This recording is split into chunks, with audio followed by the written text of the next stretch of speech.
Hindi lang sa Department of Public Works and Highways nangyayari ang ghost at substandard infrastructure projects, maging sa Department of Health at Department of Agriculture.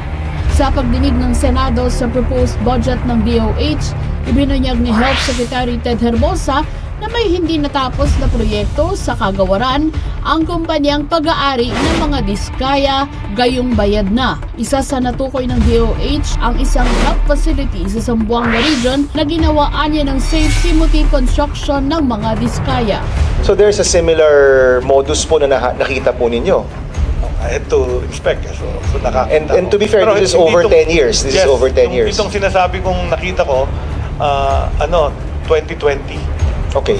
So, you're saying ho na there was a facility na merong contractor na bayaran siya kompleto pero wala pong nabuo na facility. Nabuo naman pero hindi tapos. Hindi tapos. Hindi tapos kaya hindi rin magamit, hindi rin mabigyan ng life. Pero nabayaran. Yes, nabayaran. Hinala ni Herbosa, may nangyayaring sabwatan maging sa implementasyon ng mga proyekto sa DOH.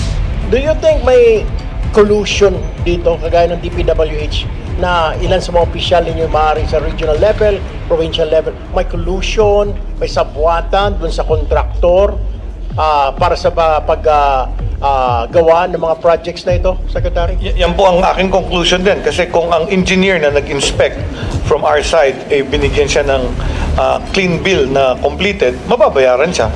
Kasi hindi naman mai-issue kung hindi bibigyan ng inspection na clearance eh. So, yun ang side ko na iimbestigahan ko. Bakit siya nabayaran kung hindi pa completed? Dapat yan progress billing po. Pero sa DA, hindi lang issue ng hindi natapos na proyekto. Gaya sa DPWH, mayroon ding ghost project na kinasasangkutan naman ng mga farm-to-market roads. Sa pagbubunyag ng DA, siyam na ghost FMR na itinayo mula 2021 hanggang 2023 ang natuklasan ng ahensya. 7 sa natukoy na ghost project ay sa Davao Occidental at 2 sa Lanao del Sur. Iniulat umano ng DPWH na kumpleto at tapos ang nasabing mga proyekto pero sa pagsusuri ng DA, hindi man lang nasimula ng mga ito. In the whole scheme of things, it's still 0.03%. So hindi naman ganun kalaki. But it's still alarming, dahil kahit maliit, bakit may ghost? So we're coordinating with SecVince, DPWH, and we might go and visit those areas. I might go personally visit those areas. Hindi pa kasama sa mga natutuklasan ang iba pang problema sa iba pang infrastructure projects ng pamahalaan gaya sa Department of Education. Ngunit ang mga lumalabas na anomalyang ito ay patunay kung gaano kaseryoso ang problema ng korupsyon sa pamahalaan.